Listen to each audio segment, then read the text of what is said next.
আপনি বগুড়ার গাবতলীতে যান, যেখান থেকে তারেক রহমান মনোনয়ন নিচ্ছে, সেই বগুড়ার গাবতলী শতভাগ আহলে হাদিস অঞ্চল, যেখানে 200 বছর আগের আহলে হাদিস মসজিদ আছে, যেটা জিহাদের মার্কাজ ছিল। রাজশাহীতে যান, রাজশাহীর দুয়ারি, রাজশাহীর সপুরা, রাজশাহীর জামিরা, তারপরে চাঁপাইনবাবগঞ্জের দেবীনগর, এগুলো হচ্ছে জিহাদের মার্কাজ, ঠিক আপনাদের জামালপুরের এই অঞ্চলগুলো। তো ওই জিহাদের মার্কাজের ফলশ্রুতিতে এখন বাংলাদেশ স্বাধীন। তো এগুলোর উনি মোটামুটি টুকটাক বিবরণ দিয়েছেন।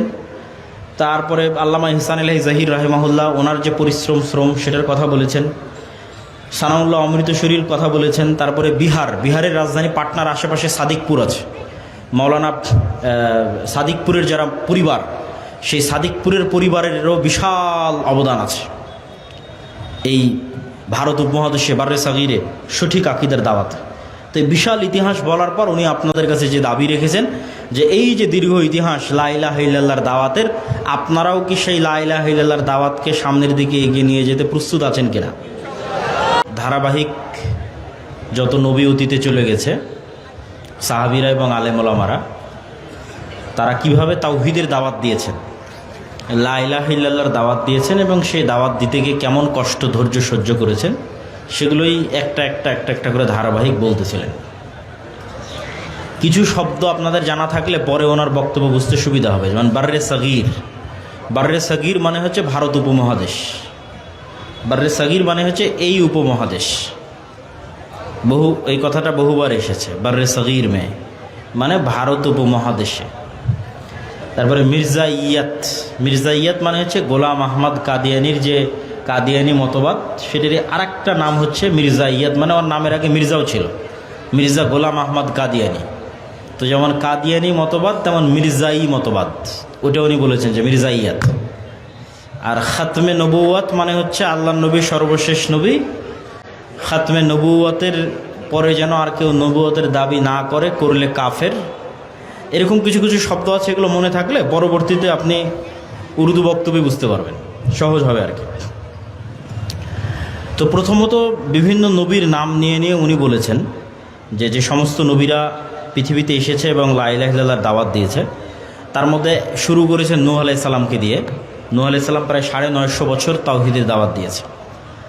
যেমন আল্লাহ সুবহানাহু ওয়া তাআলা বলেন, লাকাদ আরসালনা নূহান ইলা কওমিহি ফাকালা ইয়া কওমি ইবুদুল্লাহ মা লাকুম মিন ইলাহিন গায়রুহু। হে আমার কওম, তোমরা আল্লাহর ইবাদত করো, আল্লাহ ব্যতীত ইবাদতের যোগ্য কেউ নাই। তো এই বাক্যই পৃথিবীতে যত নবী এসেছে সকল নবী বলেছে। ওমা আরসালনা মিন ক্বাবলিকা মির রাসূলিন ইল্লা নূহি ইলাইহি আন্নাহু লা ইলাহা ইল্লা আনা ফা'বুদুন। আমি আপনার পূর্বে যত রাসূল পাঠিয়েছি, সব রাসূলের একটাই দাওয়াত ছিল লা ইলাহা ইল্লাল্লাহ। নূহ আলাইহিস সালামের দাওয়াত লা ইলাহা ইল্লাল্লাহ, ইব্রাহিম আলাইহিস সালামের দাওয়াত লা ইলাহা ইল্লাল্লাহ, মূসা আলাইহিস সালামের দাওয়াত লা ইলাহা ইল্লাল্লাহ, ঈসা আলাইহিস সালামের দাওয়াত লা ইলাহা ইল্লাল্লাহ, মুহাম্মদ সাল্লাল্লাহু আলাইহি ওয়াসাল্লামের দাওয়াত কি? লা ইলাহা ইল্লাল্লাহ। তাহলে এই লা ইলাহা ইল্লাল্লাহ কত গুরুত্বপূর্ণ হলে খালি একটা কালেমা শেখানোর জন্য সব নবী এসেছে। আর আমরা মনে করছি যে না, তাওহীদের শিক্ষার কোনো গুরুত্ব নাই। যদি তাওহীদের শিক্ষার কোনো গুরুত্বই না থাকে, তাহলে সব নবী সেম কালেমা, কোরআন খুলে দেখেন, সব নবীর বিষয়ে আল্লাহ সেম কালেমা বলছে যে আমি আপনার পূর্বে যত নবী পাঠিয়েছি, সব নবীকে দুনিয়ার মানুষকে খালি একটা জিনিস শিখাতে পাঠিয়েছি, যেটা লা ইলাহা ইল্লাল্লাহ। তার মানে লা ইলাহা ইল্লাল্লাহ বুঝার দরকার আছে না নাই? আছে। কিন্তু আমরা কেউ বুঝি না লা ইলাহা ইল্লাল্লাহ। যদি লা ইলাহা ইল্লাল্লাহ বুঝতামই, তাহলে একদিকে লা ইলাহা ইল্লাল্লাহ যুদ্ধ তৈরি করে দিচ্ছে, লা ইলাহা ইল্লাল্লাহ দিয়ে মানুষের ফাঁসি হয়ে যাচ্ছে, আর লা ইলাহা ইল্লাল্লাহ দিয়ে আমাদের টাকা ইনকাম হচ্ছে। তার মানে আমরা লা ইলাহা ইল্লাল্লাহ সঠিকভাবে বুঝিনি, সমাজে বাস্তবায়ন করতে পারিনি। দেখেন, আবু জেহেলও কিন্তু আল্লাহর উপর বিশ্বাস করত, আবু তলেবও আল্লাহর উপরে বিশ্বাস রাখত, আব্দুল মুত্তালিবও আল্লাহর উপর বিশ্বাস রাখত।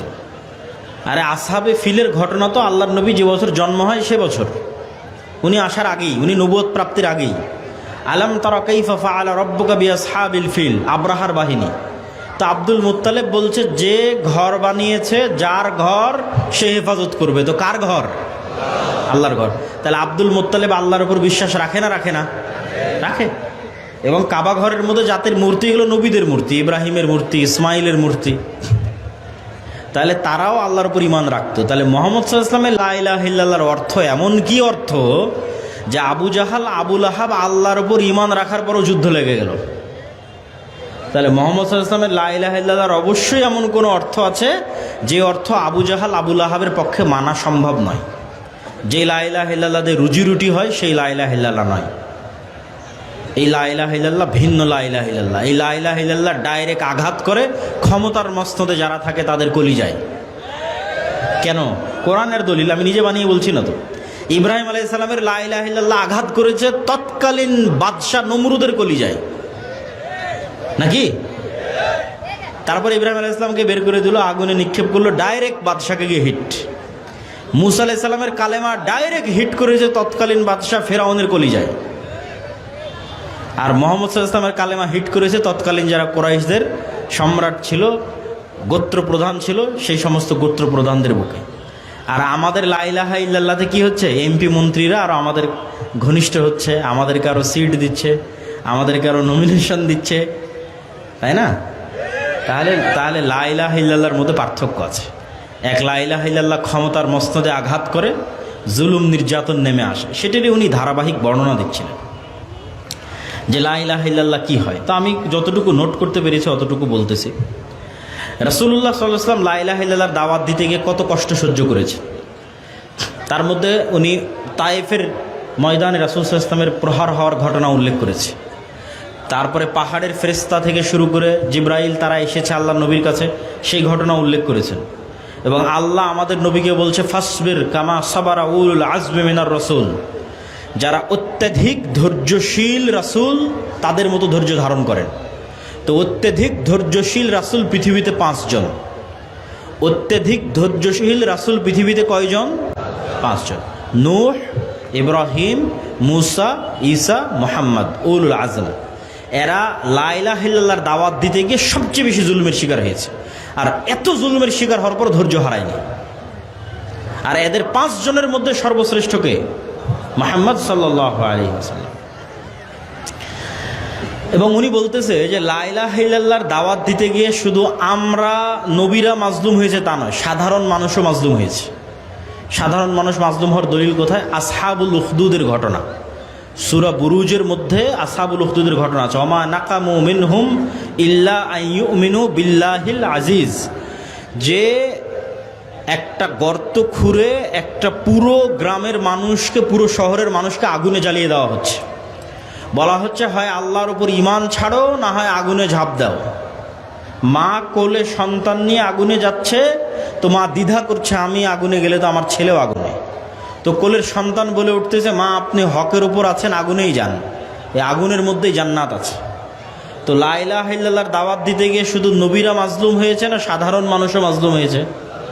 সাধারণ মানুষও মাজলুম হয়েছে। তার প্রমাণ আসহাবুল উখদুদের ঘটনা। আল্লাহ বলছে, সরাসরি কোরআনের আয়াতের অনুবাদ করছি, শোনো দুনিয়ার মানুষ, আমি সূরা বুরুজে যে আসহাবুল উখদুদের ঘটনা বলছি, গর্তের অধিবাসী যাদেরকে গর্তের আগুনে নিক্ষেপ করা হয়েছিল এদের ঘটনা বলছি, জেনে রাখো দুনিয়ার মানুষ, আমি আল্লাহ কোরআনে বলছি এদেরকে দ্বিতীয় কোনো কারণে শাস্তি দেওয়া হচ্ছে না। ওয়ামা নাকামু, এরা দ্বিতীয় কোনো কারণে জুলুমের শিকার নয়। শোনো দুনিয়ার মানুষ, এই যে যারা গর্তে ঝাঁপিয়ে পড়ে আগুনে নিক্ষেপ হচ্ছে, এরা একমাত্র আগুনে নিক্ষেপ হচ্ছে ইল্লা ইউমিনু বিল্লাহ, আমি আল্লাহ, আমাকে আল্লাহ বলে স্বীকৃতি দেওয়ার কারণে। আল্লাহু আকবার।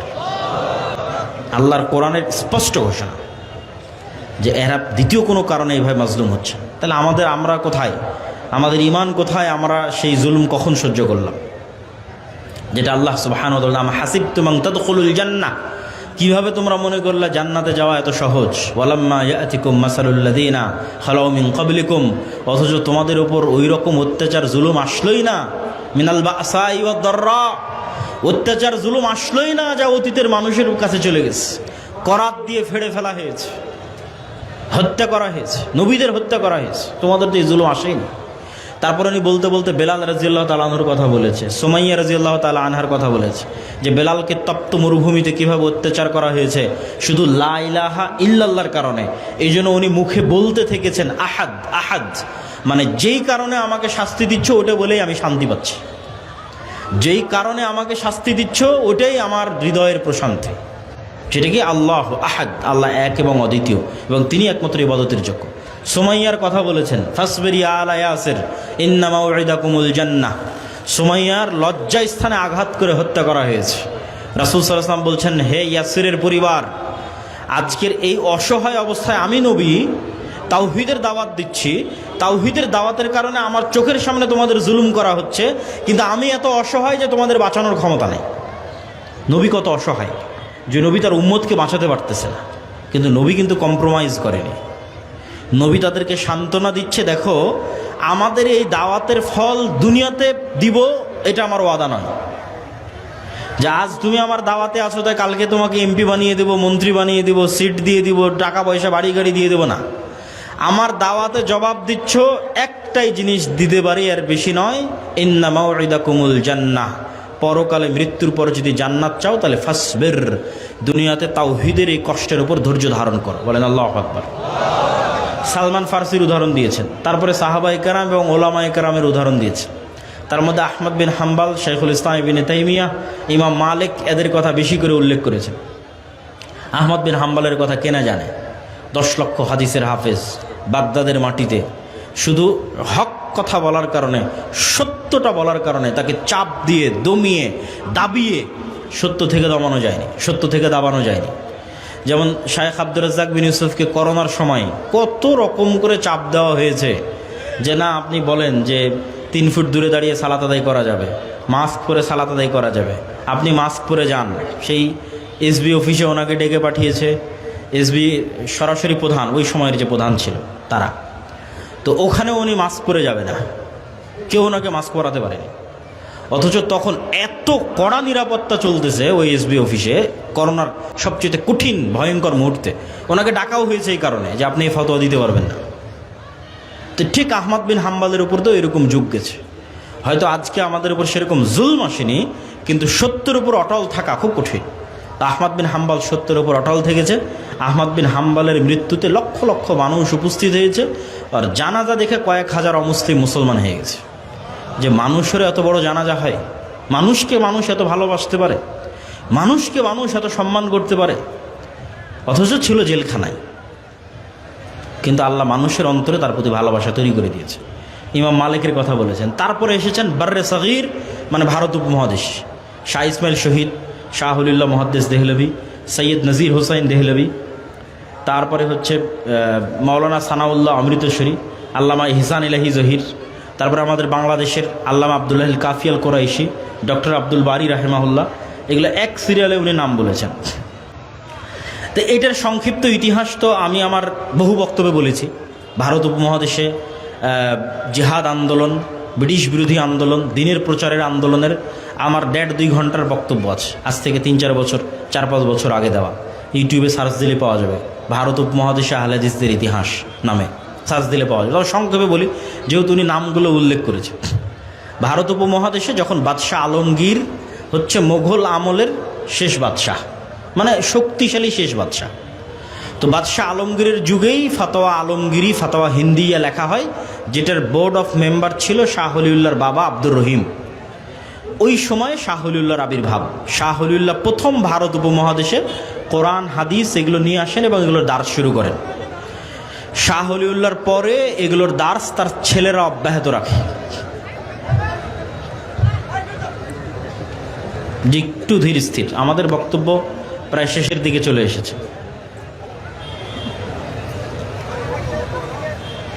তো শাহ ওলিউল্লাহ মুহাদ্দিস দেহলভী রাহেমাহুল্লাহ কোরআন এবং হাদিসের দার্স ভারত উপমহাদেশে দিয়েছেন। তারপরে তার ছেলেরা দিয়েছে, যেমন আব্দুল আজিজ মুহাদ্দিস দেহলভী, যার লেখা বই আছে বুস্তানুল মুহাদ্দিসিন, পড়ে দেখতে পারেন। আব্দুল আজিজ মুহাদ্দিস দেহলভীর যুগে উনি প্রথম ফতোয়া দিলেন ভারত হচ্ছে দারুল কুফর, আর জেহাদের ঘোষণা দিল শাহ ইসমাইল শহীদ। শাহ ইসমাইল শহীদ গিয়ে বায়াত নিলেন সৈয়দ আহমদ বেরেলভী, বেরেলবি মানে এই কবর পূজারি বেরেলবি নয়। ভারতের একটা জেলার নাম হচ্ছে রায় বেরেলি। ওই জেলায় জন্মগ্রহণ করেছিলেন সৈয়দ আহমদ বেরেলি, এই জন্য ওনার নামের শেষে বেরেলবি। তো সৈয়দ আহমদ বেরেলবির হাতে বায়াত করলেন শাহ ইসমাইল শহীদ। ভারত উপমহাদেশে দাওয়াত দিলেন 5 বছর। আজকে যেখানে যত মানুষ আহলে হাদিস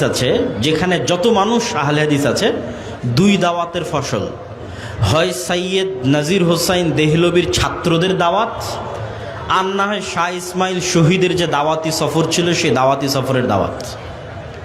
মাওলানা সানাউল্লাহ অমৃতসরী মুর্শিদাবাদ মালদাহে এসে একটা বক্তব্যের অনুষ্ঠানে উপস্থিত হয়ে এরকম হাজার হাজার মানুষ, আজকে সরিষাবাড়িতে যেমন হাজার হাজার মানুষ, তো সানাউল্লাহ অমৃতসরীর জীবনে কোনো জায়গায় এত মানুষ জমা হয়নি। তো সানাউল্লাহ অমৃত বলছে এখানে এত আহলে হাদিস কিভাবে? তো উনি ওনার পত্রিকা আখবারে আহলে হাদিসে লিখছেন যে মাওলানা শাহ ইসমাইল শহীদ দাওয়াতি সফরে যখন এসেছিলেন তখন পদ্মা হয়ে কলকাতা পর্যন্ত এসেছিলেন। তো পদ্মা মানে গঙ্গা হয়ে কলকাতা পর্যন্ত আসার কারণে এই পদ্মার অববাহিকার দুই পাশে চাঁপাইনবাবগঞ্জ, রাজশাহী, মালদা, মুর্শিদাবাদ এই 4 জেলায় শত শত মানুষ আহলে হাদিস হয়ে গেছে। আল্লাহু আকবার।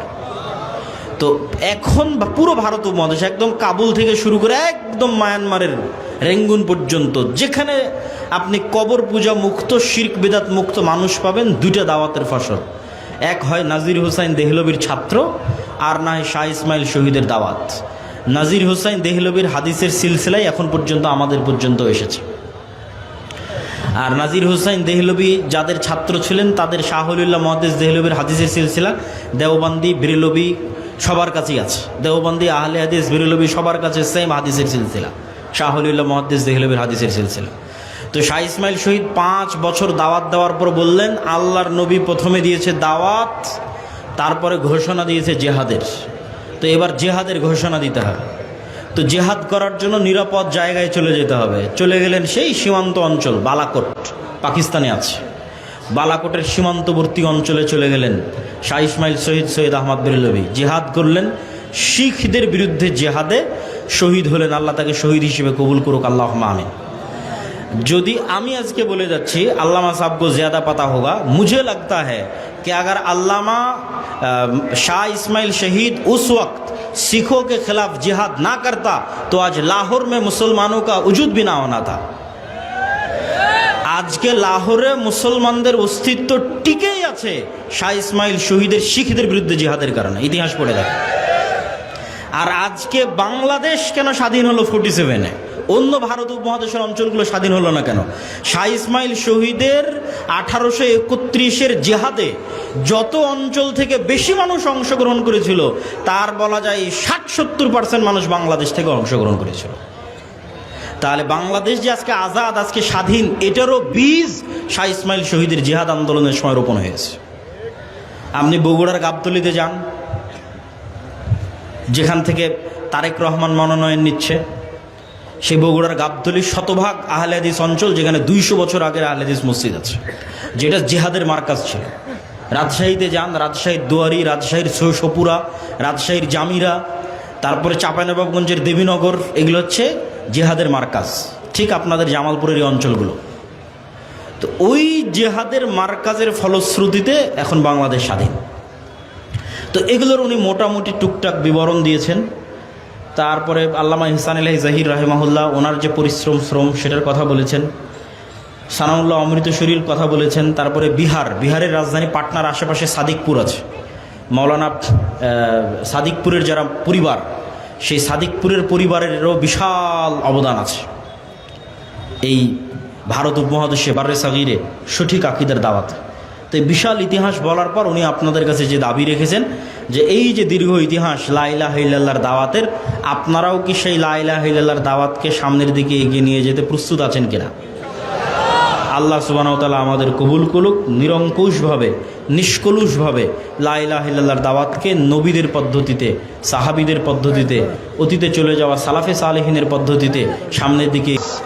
আসমান এবং জমিনের যত গোপন রহস্য আছে সব অসংখ্য নবীর সামনে আল্লাহ ফাঁস করে দিয়েছেন।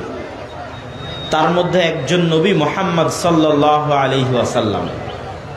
তিনি স্বয়ং আসমানে গেছেন, জান্নাত দেখেছেন, জাহান্নাম দেখেছেন, নবীদের সাথে কথা বলেছেন। তাহলে তার বিশ্বাসের লেভেলটা শুধু বিশ্বাস নয়। যেমন আজকে এই মঞ্চে আমি আসার আগ পর্যন্ত আপনারা বিশ্বাস করতেন আব্দুল্লাহ বিন আব্দুর রাজ্জাক আসবে। এবার যখন আমি চলে এসেছি আপনি নিজে চোখে দেখছেন, এটা ইয়াকিন।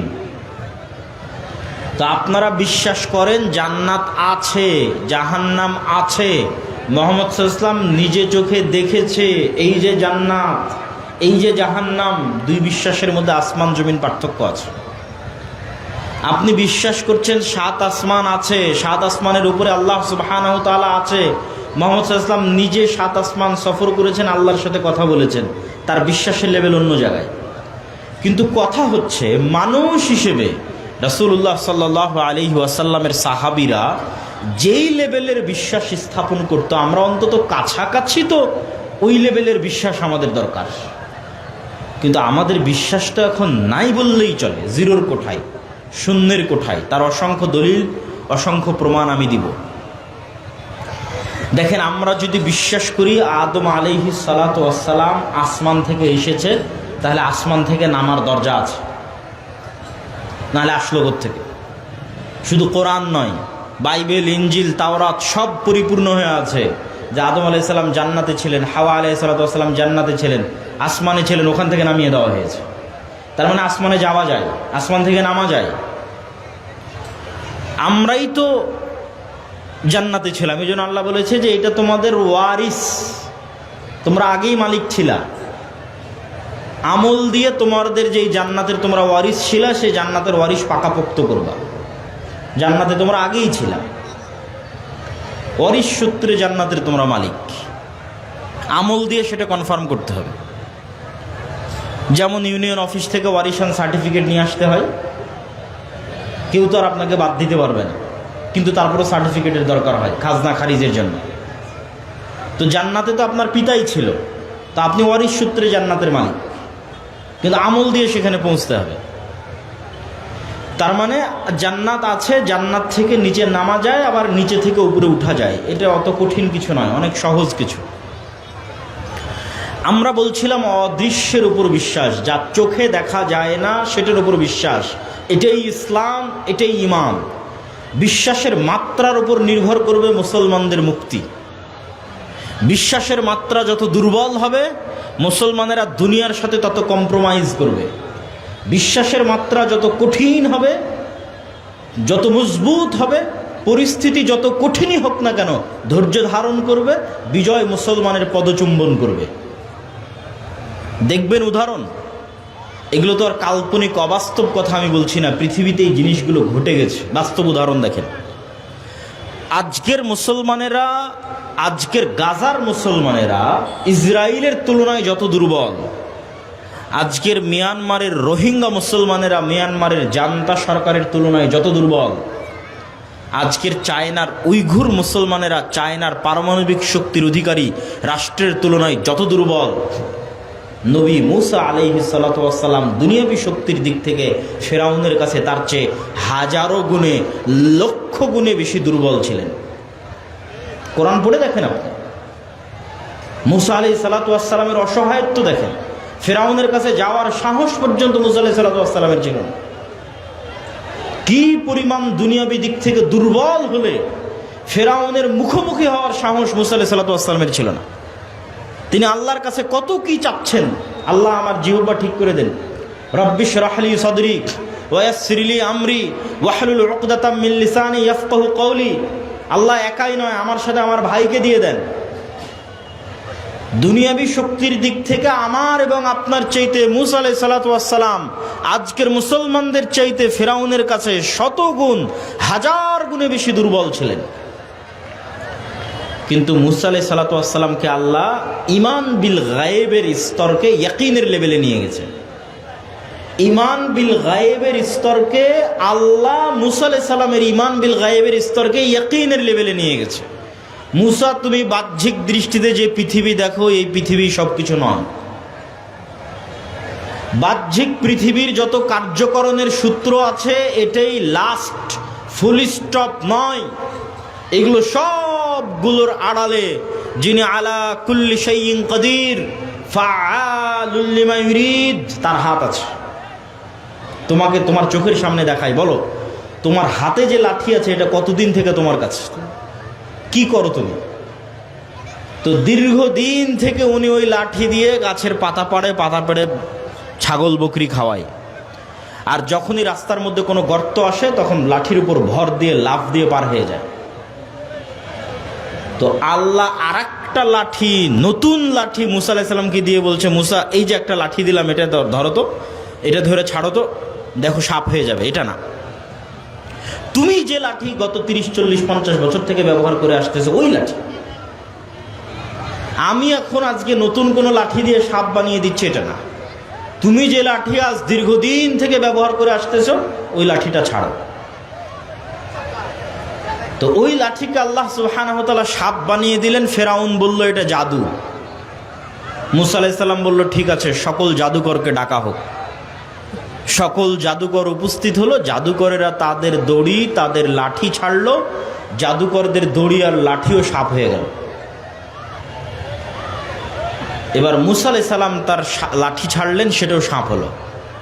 জাদুকরেরা সব সিজদায় পড়ে গেল। কেননা জাদুকরেরা বুঝেছিল যে মুসা আলাইহিস সালামের যেই লাঠি সাপ হয়েছে এটা জাদুর লাঠি নয়, আর আমরা যেই লাঠিকে সাপ করেছি এটা জাদুর চোখের ভেলকি। আর মুসা আলাইহিস সালামের যেই লাঠি সাপ হয়েছে এটা বাস্তব।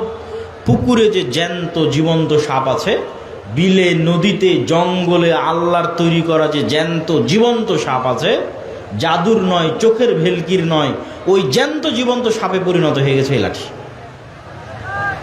তখন সব জাদুকর সিজদায় পড়ে গেছে যে লাঠিকে জ্যান্ত জীবন্ত সাপে জাদু দিয়ে পরিণত করা সম্ভব নয়। তাহলে মুসা আলাইহিস সালামকে আল্লাহ শিখাচ্ছে তুমি বাস্তবে যা দেখো তাই সব নয়। ঈমান বিল গায়ব রাখো, অদৃশ্যের উপর বিশ্বাস রাখো, ইয়াকিন রাখো। মুসা আলাইহিস সালাতু ওয়াস সালামের অদৃশ্যের উপর বিশ্বাস যখন ইয়াকিনের লেভেলে পৌঁছে গেল, তখন মুসা আলাইহিস সালাম আর ফেরাউনের সাথে কম্প্রোমাইজ করেনি। দুনিয়াবি দিক থেকে মুসা আলাইহিস সালাতু ওয়াস সালাম ফেরাউনের সাথে কম্প্রোমাইজ করেনি। আমি বক্তব্য শেষ করতে করতে কোনো মানুষ যেন দাঁড়িয়ে না থাকে, এটা অনুরোধ। বিদেশি মেহমানরা আসবেন, শেখ আব্দুর রাজ্জাক বিন ইউসুফ আসবেন, তাদের ধমক শোনার আগেই আপনাদের সরিষা বাড়ির সম্মান রক্ষার জন্য নিজেরাই বসে যান। সরিষা বাড়ির অসংখ্য মানুষ আহলে হাদিস সালাফি, এর আগেও বহুদিন অত্র অঞ্চলে দাওয়াতি সফরে আমাদের আসা হয়েছে। তাই অনুরোধ করব, স্বেচ্ছাসেবকদের অনুরোধ করব, বসার ব্যবস্থা করে দেন। বসার ব্যবস্থা না পেলে নিজেরাই নিজ দায়িত্বে বসে যান।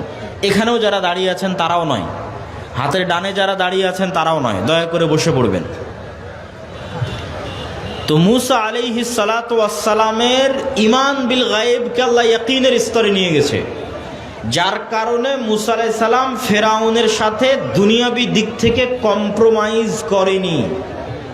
কেননা মুসা আলাইহিস সালাম জানতেন যে ফেরাউন দুনিয়াবি দিক থেকে যত শক্তিশালী হোক, আমার সাথে আল্লাহ আছেন যিনি আলা কুল্লি শাইইন কাদির, যিনি আমার হাতের লাঠিকে সাপ বানিয়ে দিয়েছেন জ্যান্ত জীবন্ত, উনি যা ইচ্ছা তাই করতে পারেন, কোনো বাধা নাই। অতএব কম্প্রোমাইজ হবে না, বিজয় হবেই হবে। তো কম্প্রোমাইজ ছাড়াই যখন মুসা আলাইহিস সালাতু ওয়াস সালাম সামনে দেখছেন বিশাল সমুদ্র, পিছনে বিশাল বাহিনী, মুসা আলাইহিস সালাম এটা জানতেন না যে রাস্তা তৈরি হবে, কিন্তু এটা জানতেন, ঈমান বিল গায়বের উপর ইয়াকিন ছিল, এটা জানতেন যে আল্লাহ সুবহানাহু ওয়া তাআলা আছে, কিছু না কিছু করবে ইনশাআল্লাহ, কোনো না কোনো রাস্তা বের হবে, কোনো না কোনো পথ বের হবে। আর আজকের মুসলমানদের ঈমান বিল গায়ব দুর্বল, তার একটা প্রমাণ নেবেন, তার একটা প্রমাণ দেখেন।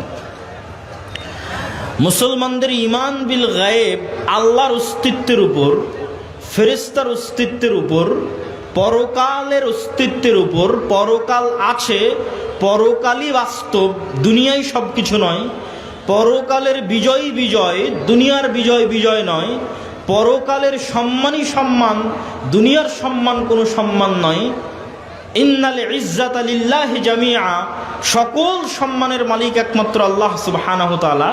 বিশ্বাসের এই মেইন ফ্যাক্টর ঈমান বিল গায়বের এই মূলনীতিগুলোতে দুর্বল আছে দেখেই, বিশ্বাস কম আছে দেখেই আমরা মুসলমানেরা মন্দির পাহারা দিয়ে ভোট নেওয়ার পরিকল্পনা করতেছি। এটাই কম্প্রোমাইজ, যেটা মুসা আলাইহিস সালাম করেননি।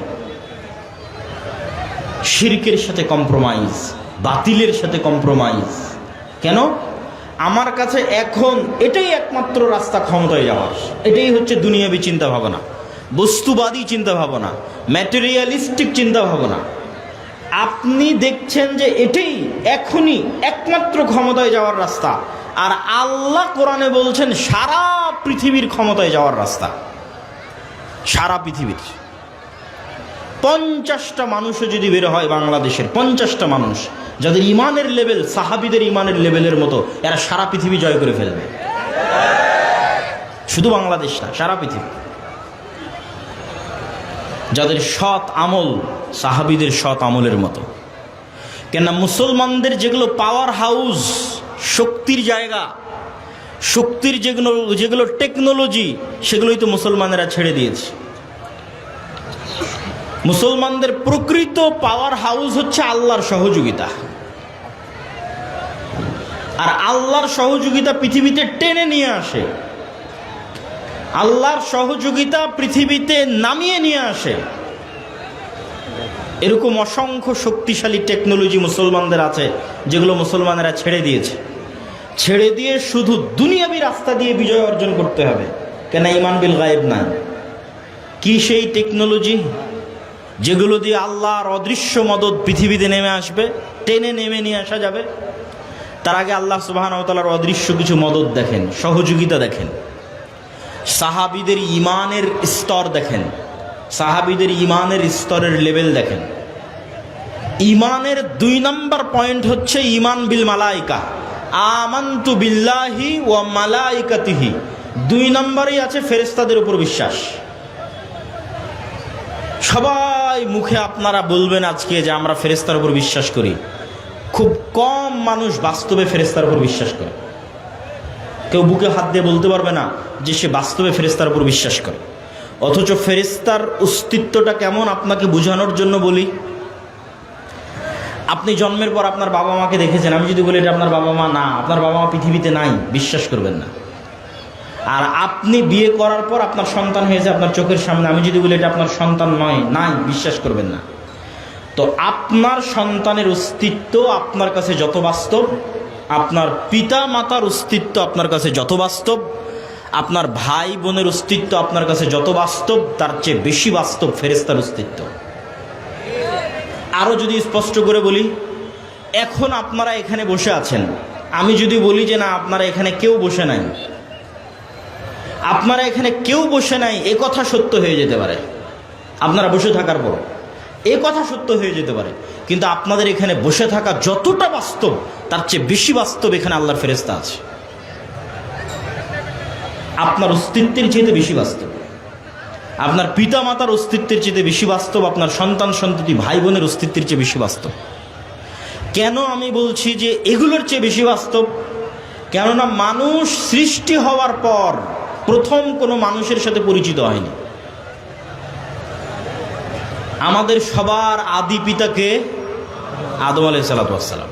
শুধু কোরআনে লেখা আছে না, আজকের বাইবেলেও লেখা আছে, আজকের তাওরাতেও লেখা আছে।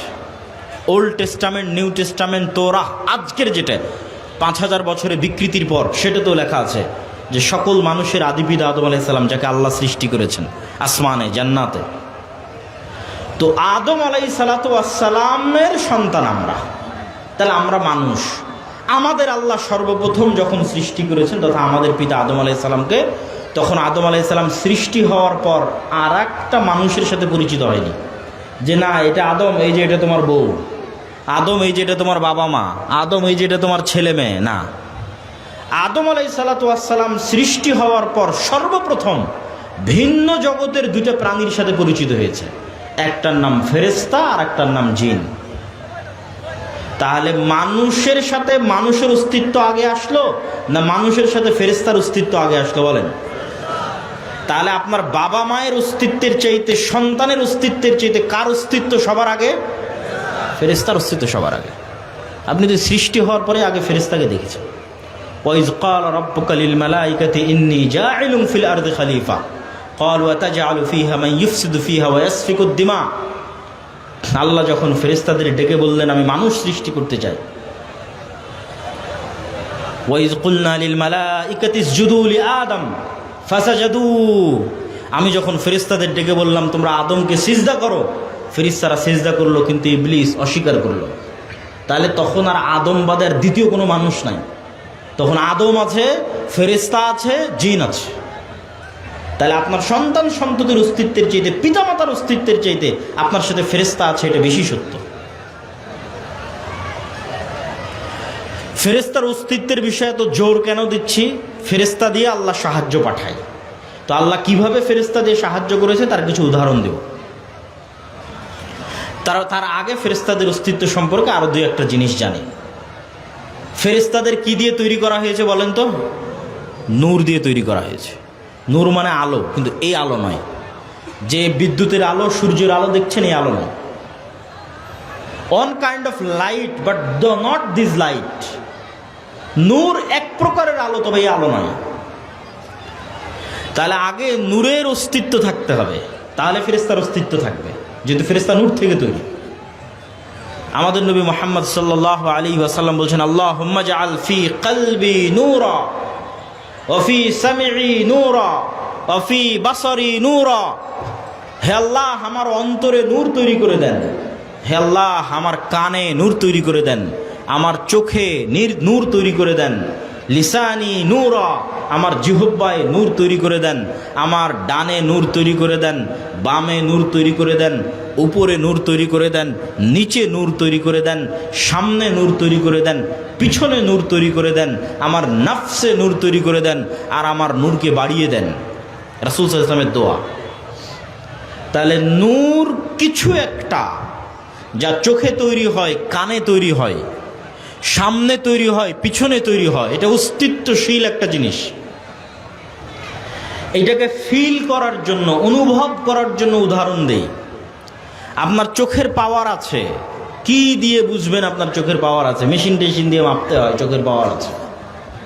নিজে থেকে বুঝার কোনো উপায় নাই যতক্ষণ না চোখের পাওয়ার না কমে। চোখের পাওয়ার কমলে তখন ডাক্তারের কাছে যেতে হয়। কানের শ্রবণ শক্তি কমলে মেশিন লাগাতে হয়। তো আপনার চোখের পাওয়ার যেমন বাস্তব, কানের শ্রবণ শক্তির পাওয়ার যেমন বাস্তব, ঠিক এই কানে নূর তৈরি হয়, এই চোখে নূর তৈরি হয়, এটা ওইরকম বাস্তব। হার্টে চর্বি তৈরি হওয়া, হার্টে ব্লক তৈরি হওয়া যেমন বাস্তব, কালবে নূর তৈরি হয়, এটা এরকম বাস্তব। এবং যে কালবে নূর নাই ওটা মৃত। এবং কালব হচ্ছে পৃথিবীর সবচেয়ে সূক্ষ্ম থেকে সূক্ষ্ম আপার লেভেলের মেশিন। এত সূক্ষ্ম আপার লেভেলের মেশিন পৃথিবীতে মানুষের পক্ষে তৈরি করা সম্ভব নয়। যেমন আল্লাহ সুবহানাহু ওয়া তাআলা আমাদের মাথা, আমাদের ব্রেন, আমাদের মগজকে পৃথিবীর সবচেয়ে বড় সুপার কম্পিউটার করে দিয়েছেন। এই মগজের পরল দিয়ে পৃথিবীকে কয়েকবার মোড়ানো সম্ভব, এক একটা মাথার মগজের পরল দিয়ে। আর এই মগজকে ব্যবহার করে 1000 বছরের তথ্য সংগ্রহ করা সম্ভব। নূহ আলাইহিস সালাম 950 বছর বেঁচেছে, তার মানে নূহ আলাইহিস সালাম ছোটবেলায় যা করেছিল 950 বছর পর ওটাও মনে আছে। তাহলে ওর ব্রেনের গিগাবাইট স্মৃতি ধারণের সক্ষমতা 1000 বছর। 1000 বছরে যা করবে, যা দেখবে, যা শুনবে সব মনে থাকবে। তা আমরা তো ব্যবহার করছি মাত্র 50 বছর, 60 বছর, 70 বছর। তো এটা অনেক আপার লেভেলের মেশিনের একটা হচ্ছে এই ব্রেন। কাফা বিনাফসিকা লিয়াউমা আলাইকা হাসিবা। আজকে মানুষ তোমার হিসাব নেওয়ার জন্য তুমিই যথেষ্ট। মানুষ তার নিজের হিসাব নেওয়ার জন্য কিভাবে যথেষ্ট? ওই ক্যামেরাগুলো যেমন আমার দিকে তাকিয়ে আছে, ক্যামেরাগুলো আমার কথা এবং আমার দৃশ্য রেকর্ড করার মেমোরিতে সেভ করতেছে। তো আমার এই চোখের লেন্স ক্যামেরার লেন্সের চেয়ে পাওয়ারফুল। তাহলে আমার চোখের লেন্সের যে ক্যামেরা, এটাতে যেটা দেখতেছি এটা কোথায় সেভ হচ্ছে? মেমোরিতে সেভ হচ্ছে। তাহলে কাফা বিনাফসিকা আল-ইয়াওমা আলাইকা হাসিবা, তুমি তোমার হিসাব নেওয়ার জন্য তুমিই যথেষ্ট, খালি মেমোরি ট্রান্সফার করতে হবে। কয়দিন পর বিজ্ঞানীরাই তো মানুষের ব্রেনের থেকে মেমোরি ট্রান্সফার করবে, ওই প্রযুক্তি নিয়ে আসতেছে। তাহলে আপনি যা চোখে দেখতেছেন তা তো আপনার নিজের ব্রেনেই সেভ হয়ে আছে, আর প্রমাণের কি দরকার? ওই ক্যামেরার মতো সেভ হয়ে আছে। আপনি যা করতেছেন তা তো আপনার ব্রেনেই সেভ হয়ে আছে।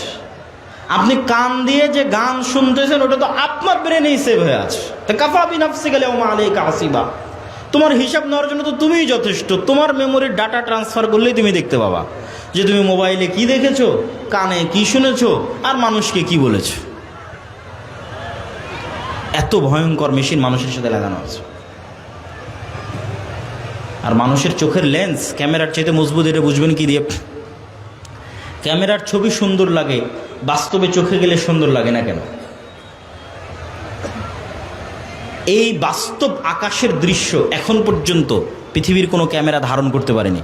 আপনি গুগলে গিয়ে আকাশের, রাতের আকাশের যত দৃশ্য দেখবেন সব ডিজাইন করা, ফটোশপ, ইনডিজাইন, এগুলোতে ডিজাইন করা, এআই দিয়ে ডিজাইন করা। এই আকাশ একমাত্র মানুষের চোখের লেন্স দিয়ে উপভোগ করা সম্ভব। পুরো আকাশের এই দৃশ্য ধারণ করবে এত সুন্দর করে, এরকম বাস্তব এরকম কোনো ক্যামেরাই আসেনি পৃথিবীতে। তাহলে সিসি ক্যামেরা দিয়ে যখন ধরতেছে তখন আপনি ভয় পাচ্ছেন, তা আপনার সাথেই তো আপনার সিসি ক্যামেরা আছে। আপনি নিজেই তো আপনার সিসি ক্যামেরা দিয়ে মোবাইল দেখতেছেন, আপনার ব্রেনে সেভ করতেছেন। কাফা বিনাফসিকা আল-ইয়াওমা আলাইকা হাসিবা, তোমার হিসাব নেওয়ার জন্য তুমিই যথেষ্ট, তোমার নিজের মেমোরি যথেষ্ট, শুধু ডাটা ট্রান্সফার করে তোমাকে দেখাতে হবে। তো আমরা বলছিলাম যে আমাদের কালব আপার লেভেলের মেশিন, অতি সূক্ষ্ম, এইটা ব্রেনের চাইতেও সূক্ষ্ম। ব্রেন দিয়ে, মোবাইল দিয়ে, কম্পিউটার দিয়ে মানুষে যোগাযোগ হয়। আর পৃথিবীর একমাত্র মেশিন, বিজ্ঞানীরা এলিয়েন খুঁজে বেড়াচ্ছে, পৃথিবীর একমাত্র মেশিন যেটা দিয়ে শুধু মানুষের সাথে ভালোবাসা হয় না, শুধু মানুষের সাথে সম্পর্ক হয় না, শুধু মানুষের প্রতি আবেগ অনুভূতি তৈরি হয় না, যেটা দিয়ে ভিন্ন জগতের দুইটা প্রাণীর সাথেও বন্ধুত্ব হয়, একটা ফেরেশতা, একটা শয়তান। এখানে মেসেজ আসে, এত আপার লেভেলের সূক্ষ্ম মেশিন, বাইরের ভিন্ন জগৎ থেকে মেসেজ আসে। যে ভিন্ন জগতে ফেরেশতা থাকে, যে ভিন্ন জগতে জিন থাকে, আমাদের সাথেই সবসময় আশেপাশে। এবং এগুলোর বাস্তব প্র্যাকটিক্যাল প্রমাণও দিব, যাতে আপনার বুঝতে সুবিধা হয় যে মানুষের অন্তর কিভাবে কাজ করে, মানুষের অন্তর কতটা ভয়ঙ্কর। যেহেতু টপ লেভেলের সূক্ষ্ম মেশিন, তো টপ লেভেলের ভয়ঙ্কর। এই জন্য এর নাম কালব। প্রতি সেকেন্ডে চেঞ্জ হয়, খুব কঠিন একে ধরা, আয়ত্ত নিয়ে আসা। আর ও ভিন্ন জগতের দুই প্রাণীর সাথে যোগাযোগ করতেছে, অল টাইম কানেকশন চলতেছে, তো কেমনে কন্ট্রোল করবেন? অনেক কঠিন কন্ট্রোল করা। সম্মানিত উপস্থিতি, আমরা বলছিলাম যেখানে ছিলাম নূর, অস্তিত্বশীল কিছু, নূর দিয়ে ফেরেশতা তৈরি হয়েছে। এখন আপনি বলবেন আমি তো চোখে দেখি না, তো চোখে না দেখলেই নাই, এই কথাটা মিথ্যা। চোখে না দেখলেই নাই এই কথা মিথ্যা। কিভাবে? আপনি যে রিমোট দিয়ে এসি অন করতেছেন, অফ করতেছেন, আপনি কি জানেন ওই রিমোট থেকে একটা আলো বের হয়ে এসিতে গিয়ে লাগে, তখন এসি বন্ধ হয়। আর যখন অন করেন তখন আবার একটা আলো বের হয়ে গিয়ে এসিতে লাগে, তখন এসিটা অন হয়। ওই আলো কই? কার মধ্যে দিয়ে ওই আলো এসিতে গেল? আপনি কোন দিন চোখে দেখেছেন? এইটা ঠিক বিজ্ঞান ধরতে পারতেছে, বিজ্ঞান ইউজ করতেছে, কিন্তু আপনি তো জীবনে কোনোদিন চোখে দেখেননি, আপনার বাস্তবেই চোখে দেখেননি। তা আজ থেকে 100 বছর আগের মানুষকে বলা হলে ওরাও বিশ্বাস করতো না, কারণ ওরা চোখে দেখেনি, সায়েন্সও ছিল না। ওই যে ওরা লাইভ চালাচ্ছে, ভিডিও প্রচার করতেছে, এটা আলোর ওয়েভের মধ্যে দিয়ে যাচ্ছে। আমি ফোনে কথা বলতেছি, এখান থেকে আমেরিকা কথা সাথে সাথে চলে যাচ্ছে, ঢাকা চলে যাচ্ছে, রাজশাহী চলে যাচ্ছে। এই কথাটা যাচ্ছে কিসের মধ্যে দিয়ে? এই যে লাইট আছে পৃথিবীতে, আর ওয়েভ আছে, এই ওয়েভের মধ্যে দিয়ে যাচ্ছে। তো আপনি কোন দিন চোখে দেখেছেন? আজ থেকে 100 বছর আগে যে মানুষ মারা গেছে, ওকে কবর থেকে তুলে নিয়ে এসে জিজ্ঞেস করে যে আমি কথা এখানে বলবো, কথা যাবে ঢাকা, রাজশাহীতে। যেমন ওমর রাদিয়াল্লাহু তাআলা আনহু মদিনায় বলেছিলেন, যুদ্ধের মাঠে সাহাবীরা শুনতে পেয়েছিলেন। তো কেমনে গেছে? কে নিয়ে গেছে? কোন দিন চোখ দিয়ে দেখেছেন? ওদের কাছে এটা গায়েব। আজ থেকে 100 বছর আগে পৃথিবী থেকে যত মানুষ চলে গেছে সবার কাছে এটা গায়েব। আজকে আপনার কাছে বাস্তব সচক্ষে দেখতেছেন এই গায়েবের দরজা, পর্দা আল্লাহ উঠিয়ে নিয়েছে। কথা কিভাবে এখান থেকে সেকেন্ডে আমেরিকা, লন্ডন চলে যাচ্ছে চোখে দেখছেন না, কিন্তু সায়েন্স অ্যান্ড টেকনোলজি কাজ করতেছে। এই গায়েবের পর্দা আল্লাহ উঠিয়ে নিয়েছে। গায়েবের পর্দা আল্লাহ সুবহানাহু ওয়া তাআলা উঠাতে উঠাতে উঠাতে উঠাতে কিয়ামতের পূর্ব মুহূর্তে পৃথিবীর সবচেয়ে বড় গায়েব থেকে পর্দা উঠিয়ে নেবেন। পৃথিবীর সবচেয়ে বড় গায়েব হচ্ছে মৃতকে জীবিত করা। এটা যে 6টা ঈমান আছে, এই 6টা ঈমানের টপ ঈমান হচ্ছে 2টা। কোরআনে এবং হাদিসে যখনই একসাথে এসেছে 2টা। আল্লাহর ওপর বিশ্বাস রাখো, মরার পর জীবিত হবে এটার উপর বিশ্বাস রাখো। তো কেউ তো নিজের চোখে দেখেনি যে মরার পর জীবিত হয়। এটা পৃথিবীর অনেক বড় একটা গায়েব যে মরার পরে মানুষ জীবিত হবে। তো এই যে আজ থেকে 100 বছর আগে যেটা গায়েব ছিল, কথা এখানে বলবো শোনা যাবে রাজশাহীতে, কথা এখানে বলবো দেখা যাবে ঢাকায়, এই রকমই গায়েবের পর্দা উঠতে উঠতে উঠতে উঠতে মরা মানুষ জীবিত হবে, এটা মানুষ পৃথিবীতে দেখবে, আল্লাহ দেখাবে। আর ওটা পৃথিবীর সবচেয়ে বড় ফিতনা দাজ্জাল। দাজ্জালের হাত দিয়ে আল্লাহ সুবহানাহু ওয়া তাআলা এটা দেখাবে। আল্লাহর অনুমতিতে, আল্লাহর অনুমতিতে, আল্লাহ সুবহানাহু ওয়া তাআলার চাওয়ায়, আল্লাহর দেওয়া শক্তিতে দাজ্জাল সত্যই মরা মানুষকে জীবিত করবে। কবর থেকে আপনার যে বাবা মারা গেছে সে উঠে আসবে এবং কথা বলবে আপনার সাথে। কবর থেকে আপনার যে মরা মা মারা গেছে সে উঠে আসবে এবং আপনার সাথে কথা বলবে। আপনার দাদা দাদি মারা গেছে, উঠে আসবে, উঠে এসে আপনার সাথে কথা বলবে, জ্যান্ত জীবন্ত। এখন শুনতে মনে হচ্ছে কাল্পনিক, তো 100 বছর আগে তো এটাও কাল্পনিক যে আমি এখানে কথা বলবো শোনা যাবে ঢাকায়, এখানে কথা বলবো দেখা যাবে ইংল্যান্ডে। সে তো বিশাল কাল্পনিক বিষয়টা। 100 বছর আগের মানুষ তো পাগল হয়ে যাবে এই কথা শুনলে। এই রকমের মানুষ সচক্ষে দেখবে যে মরা মানুষ জীবিত হচ্ছে। মরা মানুষ জীবিত করা এত সহজ, এটাও একটা গায়েব, বড় গায়েব। তাহলে গায়েবের উপর বিশ্বাস, অদৃশ্যের উপর বিশ্বাস,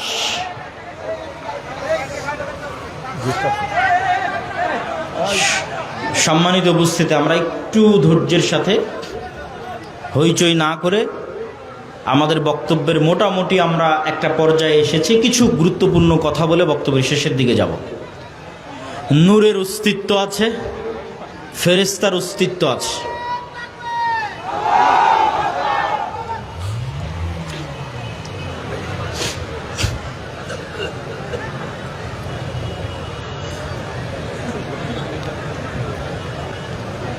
নূরের অস্তিত্ব এবং ফেরেশতার অস্তিত্ব, এই সম্পর্কে রাসূল সাল্লাল্লাহু আলাইহি ওয়াসাল্লামের জীবদ্দশার 2-1টা সংক্ষিপ্ত হাদিস একদম সারমর্ম টেনে বক্তব্যের শেষের দিকে চলে যাব।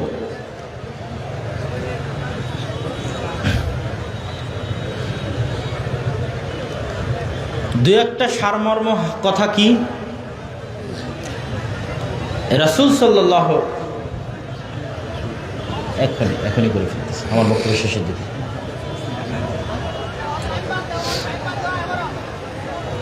তো ফেরেশতাদের বিষয়ে দুই একটা কথা শুনে নেন।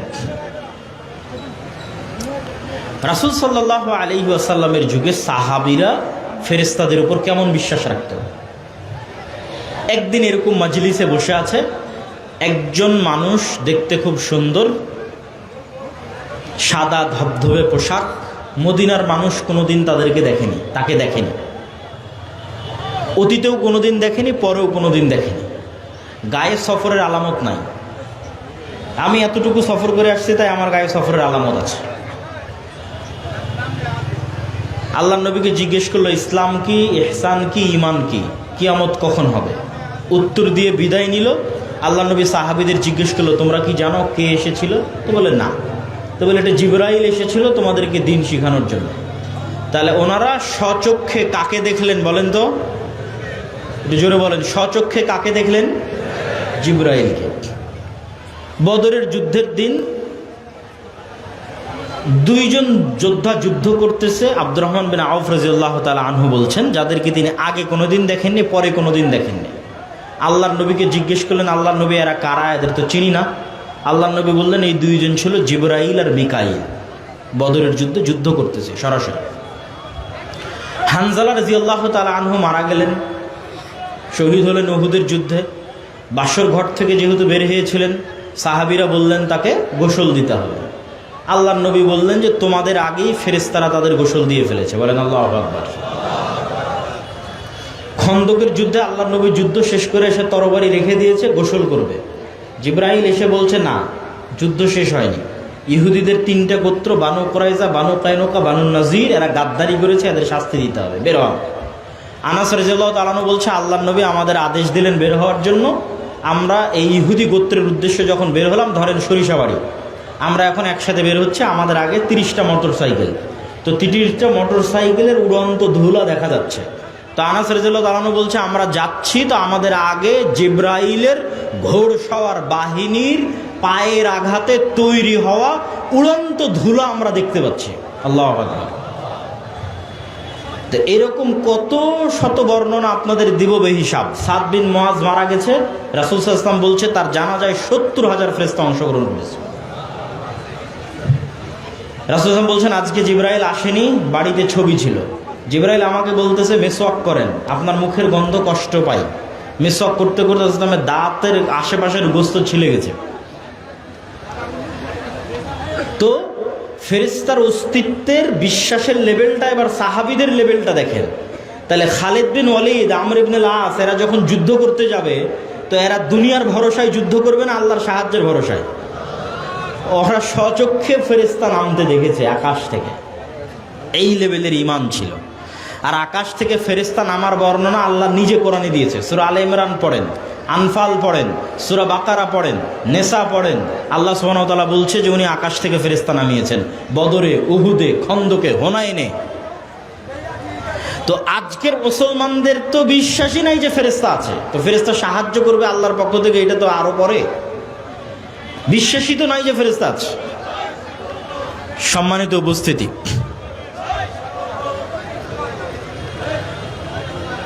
সম্মানিত উপস্থিতি, আমরা আমাদের বক্তব্যের শেষের দিকে চলে এসেছি।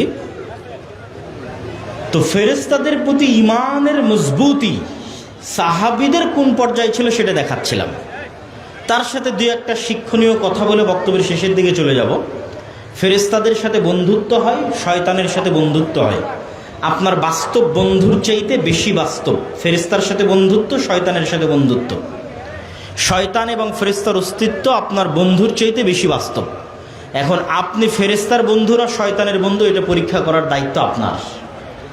এখন রাসূল সাল্লাল্লাহু আলাইহি ওয়াসাল্লামের মতো পবিত্র মানুষের মুখের গন্ধেও জিবরাইলের কষ্ট হতো।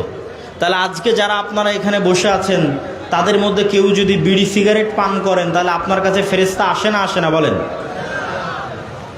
বিড়ি যদি রাসূল সাল্লাল্লাহু আলাইহি ওয়াসাল্লামের পবিত্র মুখের গন্ধে জিবরাইলের কষ্ট হয়, তাহলে আপনার বিড়ি সিগারেট খাওয়া গন্ধে, মুখের গন্ধের কাছে ফেরেশতা আসে না আসে না? ফেরেশতা আসে না। সম্মানিত উপস্থিতি,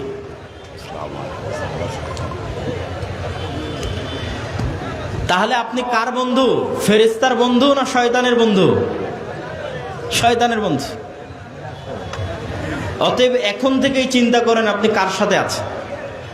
পেশাব করে যত্নশীল হন না, পবিত্র হন না, দাঁড়িয়ে পেশাব করেন। আর ফেরেশতারা হচ্ছে পুত পবিত্র। তাহলে যে ব্যক্তি 5 ওয়াক্ত সালাত আদায় করে, নিয়মিত ওযু করে, ওযু ভাঙলেই ওযু করে, ওই ব্যক্তির কাছে ফেরেশতা আছে না? যে পেশাব করে পানি নেয় না সেই ব্যক্তির কাছে ফেরেশতা আছে? যে পেশাব করে পানি নেয় না ওর কাছে শয়তান আছে। বাড়িতে যখন ঢুকছেন সালাম দিচ্ছেন না, কে আছে? শয়তান আছে। খাচ্ছেন যখন বিসমিল্লাহ বলছেন না, কে আছে? শয়তান আছে। সম্মানিত উপস্থিতি, শয়তান এবং ফেরেশতার অস্তিত্ব বাস্তব। আপনাদের মধ্যে স্বেচ্ছাসেবক ভাইয়েরা দানের জন্য গেছে। দুনিয়ার অ্যাকাউন্ট, দুনিয়ার জগতে যেমন টাকা পয়সা কাজে লাগে, এমপি মন্ত্রীরা ভালো বলতে পারবে, ক্ষমতার উলট পালটে বিপদে পড়ে তখন টাকা দিয়ে ব্যবস্থা হয়। এখনও যারা আগের সরকারের মন্ত্রী পরিষদের লোকজন আছে, এরা টাকা দিয়ে ম্যানেজ করার চেষ্টা করতেছে। তো কিয়ামতের মাঠে যখন বিপদে পড়বেন তখনও টাকা কাজে দিবে, কিন্তু টাকা তখন তৈরি করা যাবে না, এখন পাঠিয়ে রাখতে হবে। কিন্তু কিয়ামতের মাঠেও টাকা কাজে দিবে। এখন যে টাকা আপনি ব্যাংকে রেখেছেন এই টাকা যত পার্সেন্ট বাড়বে, 12%, 10%, 14% সুদে, আর যে টাকা এখন জমা দিবেন এটা আল্লাহ সুবহানাহু ওয়া তাআলা বাড়াতে বাড়াতে 700 গুণ, চাইলে আরো বেশি গুণ বাড়াতে পারে। তো কিয়ামতের মাঠে আপনি বিপদে পড়বেনই। মানুষ এসে বলবে আল্লাহ আমাকে মেরেছে, ও আর নামে গীবত করেছে, আল্লাহ আমাকে অপবাদ দিয়েছে। তো লোকজন আপনাদের মধ্যে যাচ্ছে, আপনাদের যে সহযোগিতা করার মানসিকতা আছে সেটি অবশ্যই আপনারা প্রদর্শন করবেন এবং নিয়ত রাখবেন পরকালে জমা দিচ্ছেন। পরকালে গিয়ে দেখতে পাবেন মৃত্যুর পর ঈমান বিল গায়ব ইয়াকিনের স্তরে নিয়ে যেতে হবে। মরবেন এটা নয়, মরে গেছেন। মরবেন এটা বাদ, কল্পনা করতে হবে মারা গেছি। অন্তত 2100 সালে এই পৃথিবীতে আমরা এখন যারা আছে কেউ নাই, কেউ থাকবে না। এখন 2025, আপনি গুনতে গুনতে গুনতে গুনতে ক্যালেন্ডারই বের হবে। ক্যালেন্ডারে 2100 সাল যখন দেখবেন এখানে আমরা যারা বসে আছি এরা কেউ নাই 2100 সাল। তাহলে তো মরে গেছি ভাই। মরবো এই কল্পনা কেন? মারা গেছি, কবর হয়ে গেছে, কিয়ামত হয়ে গেছে। সম্মানিত উপস্থিতি, ফেরেশতা আছে, ফেরেশতার অস্তিত্ব আছে। ঠিক কুকুর যেমন 10,000 গুণ বেশি সেন্ট নিতে পারে, আপনি যদি কোনো কিছুর সেন্ট না পান তার মানে এটার সেন্ট নাই তা না। আমি যদি এই বোতলের কোনো সেন্ট না পাই তার মানে এই বোতলের সেন্ট নাই এটা না, এই বোতলের সেন্ট কুকুর পাবে। তো আল্লাহর নবী বলছে গাধারা এমন আলো দেখে যে আলো শয়তানের আলো, আর মোরগেরা এমন আলো দেখে যে আলো ফেরেশতার আলো। তাহলে আছে, কিন্তু আমি দেখতে পাই না, আল্লাহর প্রাণীরা দেখতে পায়। গন্ধ আছে, আমি পাচ্ছি না, আল্লাহর প্রাণীরা পায়। কবরের আযাব হচ্ছে আমার চাইতে যাদের শ্রবণের ক্ষমতা বেশি সূক্ষ্ম, যেমন হাতি। আল্লাহর যে প্রাণীর শ্রবণ ক্ষমতা বেশি সূক্ষ্ম ওরা শুনতে পাচ্ছে, আমি শুনতে পাচ্ছি। তাহলে পিঁপড়া যে যাচ্ছে ওর আওয়াজ আমি শুনতে পাচ্ছি না, তার মানে পিঁপড়া যাওয়ার কোনো আওয়াজ হয় না? এটা মিথ্যা কথা। পিঁপড়া যাওয়ার আওয়াজ হয়, এটা হাতি শুনতে পায়। আমার ওই লেভেলের শোনার ক্ষমতা নাই। কবরের আযাব হচ্ছে আমি শুনতে পাচ্ছি না। ফেরেশতারা আছে, আমি দেখতে পাচ্ছি না। জিন এবং শয়তান আছে, আমি দেখতে পাচ্ছি না। আর সবচেয়ে ভয়ঙ্কর কি, ডাইরেক্ট কালবে মেসেজ দেওয়ার ক্ষমতা আছে হচ্ছে ফেরেশতার, শয়তানের। এই দুইটা পরীক্ষা দিয়ে আজকের বক্তব্য শেষ করব। একটা পরীক্ষা বাস্তবে শয়তান দেখবেন, আর একটা পরীক্ষা বাস্তবে ফেরেশতা দেখবেন, দিয়ে বক্তব্য শেষ। বাস্তবে ফেরেশতা দেখবেন কিভাবে, আর বাস্তবে শয়তান দেখবেন কিভাবে? কঠোর প্রস্তুতি নেবেন 2 রাকাত সালাত আদায় করার, যে 2 রাকাত সালাত আদায়ে দুনিয়ার কোনো কথা মাথায় আসবে না। একদম উজু গোসল করে ফোন মোবাইল বন্ধ করে ঘরের লাইট দরজা সব বন্ধ করে সালাতে দাঁড়িয়েছেন, যাতে জীবনে দুনিয়ার কথা মনে না আসে। 10 সেকেন্ড পর 20 সেকেন্ড পর দুনিয়ার কথা মনে পড়ে গেছে, আপনি কিন্তু বুঝতে পারেননি। আরও 15-20 সেকেন্ড পর আপনার মনে পড়তেছে, আরে আজকে তো সালাত শুরু করেছিলাম, দুনিয়ার জন্য একটা কথা মনে না পড়ে, তো আমি তো দুনিয়ার কথা মনে করে ফেলেছি। তো আপনার অজান্তেই যে আপনার অন্তরের মধ্যে দুনিয়ার কথা ঢুকে গেল, এটা দিল কে? জোরে বলেন তো, কে দিল? এটা হলো শয়তানের অস্তিত্বের প্রমাণ। রাসূল বলছেন ইয়াখতালিসুহু শয়তান, তোমাদের কালবকে শয়তান এভাবে ছিনিয়ে নেয়। এবার ফেরেশতার অস্তিত্বের প্রমাণ কিভাবে? ফজরে উঠতে হবে, মানুষকে ডাকে, অ্যালার্ম দেয়। আরে দুনিয়াতে তো আল্লাহর ফেরেশতা আছে, মানুষ ডাকা লাগবে কেন? অ্যালার্ম দেওয়া লাগবে কেন? ইউ ক্যান টেস্ট, আপনি টেস্ট করেন, আল্লাহর ফেরেশতা আছে। মানুষ কেন ডেকে দিবে? বাবা মা কেন ডেকে দিবে? অ্যালার্ম কেন দিতে হবে? দেওয়া লাগবে না, টেস্ট করেন। শুধু নিয়ত করেন, আজকে যদি এসএসসি ফাইনাল পরীক্ষা থাকে তাহলে সকাল 8টায় এসএসসি পরীক্ষার হলে যাওয়ার যেই লেভেলের নিয়ত, আজকে যদি দুবাইয়ের বিমান থাকে, ঢাকার ট্রেন থাকে, তাহলে ট্রেন ধরার যেই লেভেলের নিয়ত, শুধু কালবে ওই লেভেলের নিয়ত লাগবে যে কাল ফজরে আমাকে উঠতে হবে। তারপরে অ্যালার্ম লাগবে না, বাপ মাকে বলা লাগবে না, ভাই বোনকে বলা লাগবে না, বন্ধুকে বলা লাগবে না। কেন? পৃথিবীতে কারা আছে বলেন তো? পৃথিবীতে কারা আছে? আরো জোরে বলেন, পৃথিবীতে কারা আছে? আল্লাহর ফেরেশতারা আছে। আল্লাহর ফেরেশতারা আপনাকে ঠিকই উঠিয়ে দেবে। এখন মশার কামড়ে উঠিয়ে দিক, আর গরম লাগার মাধ্যমে উঠিয়ে দিক, আর ঝড় বৃষ্টির বাতাসে উঠিয়ে দিক, আর বাচ্চার কান্নায় উঠিয়ে দিক, আর এতদিন শয়তান যে আপনার কানে পর্দা দিয়ে রেখেছিল, আজান ঢুকতে দিত না, ডাইরেক্ট আজানই ঢুকিয়ে দিবে ফেরেশতা কানের মধ্যে। কেন? রাসূল সাল্লাল্লাহু আলাইহি ওয়াসাল্লাম বলেনি ওযু অবস্থায় আয়াতুল কুরসি পড়ে দোয়া পড়ে ঘুম গেলে মাথার পাশে একজন ফেরেশতা বসে থাকে ফজর পর্যন্ত? বলেন আল্লাহু আকবার। তো বিশ্বাসী তো নাই ফেরেশতার উপর, বিশ্বাসী নাই। তাহলে আপনার বিশ্বাসের লেভেলের সাথে সাহাবীদের বিশ্বাসের লেভেল মাপেন, তাহলে বুঝবেন কেন মুসলমানেরা দুনিয়াবাদী হয়ে গেছে, বস্তুবাদী হয়ে গেছে। আল্লাহর শক্তি, আল্লাহর অস্তিত্ব, আল্লাহর ক্ষমতা, গায়েবের অস্তিত্ব, পরকালের বাস্তবতা, এগুলোর উপর মুসলমানদের ঈমান নাই। বক্তব্যের শেষ পর্যায়ে আজকে আমরা আসছি, কেউ অনুরোধ করবে ভাই আগামীকাল প্রোগ্রাম, আর একটা প্রোগ্রাম নেন, আর এক বছর প্রোগ্রাম নেন। বাংলাদেশের 600 উপজেলায়, কত উপজেলায় আমরা যাব? 60-70টার বেশি প্রোগ্রাম নেওয়া যায় না, 70-80টার বেশি। কিন্তু আমরা প্রতি মাসে, আমি নিজে 3টে প্রবন্ধ লিখি মাসিক আল ইতিসামে। তাহলে মাসিক আল ইতিসাম যদি নিয়মিত পড়েন, তাহলে আমি আর আপনার সরিষা বাড়িতে আসি আর না আসি, আমার লেখনী আপনার কাছে আসতেছে। সম্পাদকীয় লিখি, মিন্নাতুল বাড়ির ব্যাখ্যা লিখি, তার সাথে আর একটা অতিরিক্ত প্রবন্ধ লিখি। প্রত্যেক মাসে 3টে লেখা, প্রতি মাসে, এই মাসেও আছে। তাহলে আপনার সাথে আমার স্থায়ী সম্পর্কের ভিত্তি মাসিক আল ইতিসাম। 1 বছরের জন্য ফাইনাল গ্রাহক এবং এজেন্ট হতে 450 থেকে 500 টাকা লাগে, আর প্রতি মাসের 25 থেকে 30 টাকা লাগে। আপনার একদিনের চায়ের বিল, একদিনের পেঁয়াজি সিঙ্গাড়ার বিল, পুরীর বিল। কিন্তু ওইটা আপনার সাথে আমাদের পার্মানেন্ট রিলেশন তৈরি করবে। দাওয়া ইলাল্লাহর মাধ্যমে সারা দেশে আমরা মক্তব চালাচ্ছি। আপনাদের জামালপুরেও আমাদের মক্তব চলে। সারা বাংলাদেশে 600টা মক্তব আমাদের কাছে ট্রেনিং নিয়েছে। এই 600 মক্তবের শিক্ষকদের রাজশাহীর যাতায়াত খরচ, রাজশাহীতে 1 সপ্তাহ থাকা খাওয়ার এবং ট্রেনিং দেওয়ার খরচ, এবং এই 600 মক্তবের ছাত্রদের কায়দা সম্পূর্ণরূপে আমাদের পক্ষ থেকে বহন করা হয়েছে, আলহামদুলিল্লাহ, আল্লাহর দয়া। এবং এই কার্যক্রম এখনও চলমান। তাহলে আপনার না টাকা লাগতেছে, না যাতায়াত খরচ দিতে হচ্ছে, না বই লাগতেছে। আর এই মক্তবগুলো নিয়ে আমাদের জাতীয় মক্তব প্রতিযোগিতা হচ্ছে, যেটা রমজানে টিভি চ্যানেলে প্রচারিত হবে, যেটার বাজেট প্রায় 50 লক্ষ টাকা।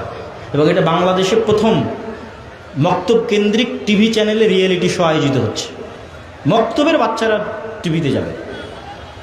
তাহলে কেন আপনি আপনার মসজিদকে দাওয়া ইলাল্লাহর সাথে সম্পৃক্ত করছেন না? অবশ্যই করবেন, এটা দায়িত্ব। যারা অত্র অঞ্চলে দায়িত্ব পালন করছে আমাদের সাথে যোগাযোগ করে, তাদের মাধ্যমে যোগাযোগ রেখে প্রত্যেক মাসেই 3-4টে করে ট্রেনিং থাকে দাওয়া ইলাল্লাহর মক্তবের। আপনাদের অঞ্চলের যে শিক্ষা প্রতিষ্ঠানগুলো আছে সেগুলোকে জামিয়া সালাফের সাথে মুআদালা করে। জামিয়া সালাফিয়া বাংলাদেশের অন্যতম শীর্ষস্থানীয় টপ 10, টপ 5 প্রতিষ্ঠানের একটা। দেশি বিদেশি, সৌদি, ভারত, পাকিস্তানের শিক্ষকদের আনাগোনা, যেখানে আগামী 6-7 নভেম্বর সালাফি কনফারেন্স আছে। আপনাদের দাওয়াত, যাবেন তো ইনশাআল্লাহ? ইনশাআল্লাহ। শুধু মুখের ইনশাআল্লাহ যেন না থাকে, বাস্তবে যেন আপনাদের সাথে রাজশাহীতে সালাফি কনফারেন্সে দেখা হয়, এই কামনা আপনাদের কাছে। এখানে হয়তো বেশি আলোচনা করতে পারলাম না, ওখানে দেশ বিদেশের সব আলেম ওলামা বক্তারা থাকবে, আমরা সবাই থাকব। আমাদের পাশে যিনি বসে আছেন শেখ আল্লামা ইবতেসাম ইলাহি জহির, পাকিস্তান থেকে এসেছেন, উনিও থাকবেন। তো সালাফি কনফারেন্সে উপস্থিত হওয়ার উদাত্ত আহ্বান। যে বক্তব্য দিচ্ছিলাম শেষ করতে পারলাম না। এই ঈমান বিল গায়েবের উপর, ইসলামের সামারির উপর নতুন একটা বই আসতেছে আমার, আল্লাহর পথে যাত্রা, যেটা আমার মনে হয়েছে গত সরকার পড়ার পরে যত প্রোগ্রামে গেছি, যত দল মত সংগঠনের সাথে উঠা বসা করেছি, করার পর আমার ফিলিংস, আমার আন্ডারস্ট্যান্ডিং, মুসলমানদের ইমানে ঘাটতি আছে। মুসলমানেরা ঈমান বিল গায়েব রাখেই না, আল্লাহর উপর, ফেরেশতার উপর, পরকালের উপর বিশ্বাসই রাখে না। তাহলে বিজয় কেমনে আসবে? বিশ্বাস রাখতে হবে, বিজয় আসবে। অন্তরে নূর তৈরি করতে হবে। আপনাদের আমল নূর তৈরি করে। আপনি যে অজু করেন, এই অজু নূর তৈরি করে, এই নূর কিয়ামতের মাঠে দেখা যাবে। প্রত্যেকটা আমল নূর তৈরি করে, কোরআন তেলাওয়াত নূর তৈরি করে। আর মুসলমানরা আল্লাহর সাহায্য পাবে এগুলোর, যেগুলো টেকনোলজি, তার মধ্যে সবচেয়ে বড় টেকনোলজি হচ্ছে সালাত। 2 নম্বর বড় টেকনোলজি হচ্ছে সাউন্ড টেকনোলজি। সালাতের মতো সাউন্ড টেকনোলজি আছে। সাউন্ড টেকনোলজি আবার কি? পৃথিবীতে বিজ্ঞানীরা এখন পর্যন্ত সাউন্ড টেকনোলজি আবিষ্কার করতে পারেনি, পারা সম্ভব নয়। সাউন্ড টেকনোলজির কিছু জ্ঞান আল্লাহ সুলাইমান আলাইহিস সালামকে দিয়েছিলেন, ওমা উতীতু মিনাল ইলমি ইল্লা কালিলা। সাউন্ড টেকনোলজির সারমর্ম হচ্ছে এই কাঠও কথা বুঝে। সাউন্ড টেকনোলজির সারমর্ম হচ্ছে এই মাইকও কথা বুঝে, জামাও কথা বুঝে, কিন্তু কি বললে বুঝবে সেটা আমরা জানি না। ওই পিঁপড়া, ওই গরু, ছাগল, উট সব কথা বুঝে, কি বললে বুঝবে জানি না। সুলাইমান আলাইহিস সালামকে আল্লাহ কিছু দিয়েছিলেন যেটা বললে বুঝবে। আল্লাহ সৃষ্টি করেছেন আওয়াজ দিয়ে, কুন ফায়াকুন। ধ্বংস করবেন আওয়াজ দিয়ে। ইসরাফিল বাঁশিতে ফু দিবে, আওয়াজে ধ্বংস হয়ে যাবে। মানে আসমান ওই লেভেলের আওয়াজ বুঝে, যেই লেভেলের আওয়াজ রিসিভ করলে আসমান চূর্ণ বিচূর্ণ হয়ে যাবে। সূর্য ওই লেভেলের আওয়াজ বুঝে, যে আওয়াজ রিসিভ করলে সূর্য খসে পড়বে, ওটা ইসরাফিলের বাঁশির আওয়াজ। পৃথিবীর প্রত্যেকটা জড়বস্তু জড় পদার্থ আল্লাহ আওয়াজ বুঝে এবং আওয়াজ দেয়। ইউসাব্বিহু লিল্লাহি মা ফিস সামাওয়াতি ওয়া মা ফিল আরজ, মান নয়, আল্লাহ সুবহানাহু ওয়া তাআলা মান বলেননি, মা ফিস সামাওয়াতি ওয়া মা ফিল আরজ, মানে এই কাঠও তাসবিহ পাঠ করে, এরও তাসবিহ পাঠের আওয়াজ আছে, কিন্তু বুঝার ক্ষমতা মানুষের নাই। এটাই সাউন্ড টেকনোলজি। তো এই সাউন্ড টেকনোলজি হচ্ছে সবচেয়ে বড় সাউন্ড টেকনোলজি আল্লাহ মুসলমানদের দিয়েছে কোরআন। কেন বলেন তো?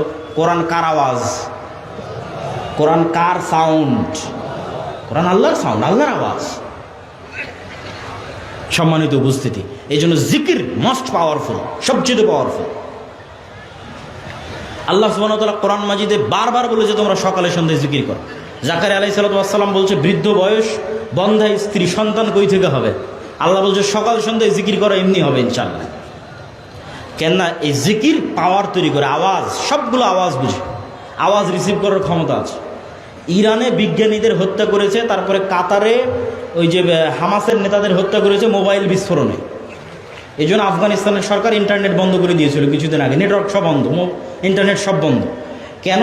এই মোবাইলের ওয়েভ রিসিভ করার ক্ষমতা আছে। আপনি কথা বলতেছেন না, এটা ওয়েভের মাধ্যমে যায়, তরঙ্গের মধ্যে ভেসে যায়। কথা যে ঢুকতেছে ইংল্যান্ড লন্ডন থেকে এসে, ওটা ওয়েভের মধ্যে দিয়ে এসে ঢুকতেছে। তো ইসরায়েল এমন একটা ওয়েভ তৈরি করেছে যে ওয়েভ ছাড়লে মোবাইলে যদি নেটওয়ার্ক কানেক্টেড থাকে মোবাইল বিস্ফোরণ হয়ে যাবে। তো এই মোবাইল যদি ওয়েভ রিসিভ করতে পারে, তো এই মোবাইল আওয়াজও রিসিভ করতে পারে। আওয়াজ, আপনি আওয়াজ বলবেন ও বুঝবে, কিন্তু কোন আওয়াজ বুঝবে সেটা জানি না। এই জন্য কিয়ামতের পূর্ব মুহূর্তে শহর বিজয় হবে আল্লাহু আকবার আওয়াজে, আওয়াজে শহর বিজয় হয়ে যাবে। কেন? মোস্ট পাওয়ারফুল টেকনোলজি হচ্ছে আওয়াজ, সাউন্ড। কোরআন, জিকির, সালাত, এগুলোই তো মুসলমানরা ছেড়ে দিন। মুসলমানরা মনে করেছে দুনিয়াবি সব কিছু, ভোটের মাধ্যমেই সব একমাত্র ক্ষমতায় যাওয়া যাবে, এই জন্য মন্দিরও পাহারা দিতে হবে। অথবা আর অন্য কিছু মনে করতেছে যে না এটাই সব কিছু। কিন্তু এখানে যে ঈমান এবং আমাল সালেহ, সৎ আমল এবং গায়েবের উপর অকুণ্ঠ মজবুত বিশ্বাস, এই দুটো দিয়ে যদি সাহাবীদের মতো একটা প্রজন্ম তৈরি করা যায়, শুধু বাংলাদেশের ক্ষমতা নয়, সারা পৃথিবীর ক্ষমতা মুসলমানদের হয়ে যাবে। আজকের মুসলমানদের চাইতে মুহাম্মদ সাল্লাল্লাহু আলাইহি ওয়াসাল্লাম এবং খোলাফায়ে রাশিদিন আজকের মুসলমানদের চেয়ে বেশি দুর্বল ছিল দুনিয়াবি দিক থেকে। আজকের মুসলমানদের কুয়েত, কাতার, বাহরাইন, সৌদি, পাকিস্তান, বাংলাদেশ, এদের যা শক্তি আছে এর চাইতে হাজার গুণ, লক্ষ গুণ, কোটি গুণে কম শক্তি ছিল খোলাফায়ে রাশিদিনের, উমাইয়া খলিফাদের, আমর ইবনুল আসের, খালিদ বিন ওয়ালিদের, তৎকালীন পারস্য রোমান সাম্রাজ্যের তুলনায়। কিন্তু ওরা তো দুনিয়াতে বিজয়ই অর্জন করেনি। ইসলামের বিজয় তো দুনিয়াতে সম্ভবই নয়। ইসলামের বিজয় হবে গায়েবী মদদে, আল্লাহর অদৃশ্য সাহায্যে। কিন্তু ওই লেভেলের ঈমান লাগবে। ঈমান ওই লেভেলের পৌঁছে গেলে ফেরেশতা আবারও নামবে। কেন ফেরেশতা নামবে না?